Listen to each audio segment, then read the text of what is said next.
Hi అండి, అందరికీ good morning. ఈరోజు ఫిబ్రవరి 14 కదా.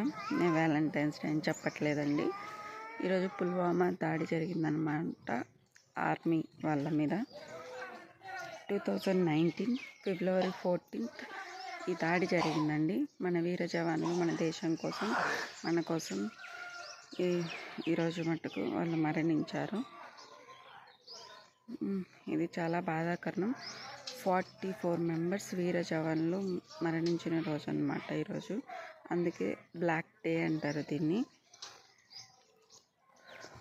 ఏం చెప్పాలో అర్థం కావట్లేదు. ఈరోజు ఈ దాడి జరగడం వల్ల భారతదేశం మొత్తం ఒక వణుకు వణికిందనమాట ఈ టైంలో. అంతకుముందు 2019లో అంతేనండి. మన దేశం కోసం వాళ్ళు చాలా కష్టపడుతున్నారు. మన కోసం, అందరి కోసం జవాన్లు, ఆర్మీ మొత్తం, సిఆర్పిఎఫ్ అందరూ మన కోసం కష్టపడుతున్నారు. జై జవాన్. Thank you.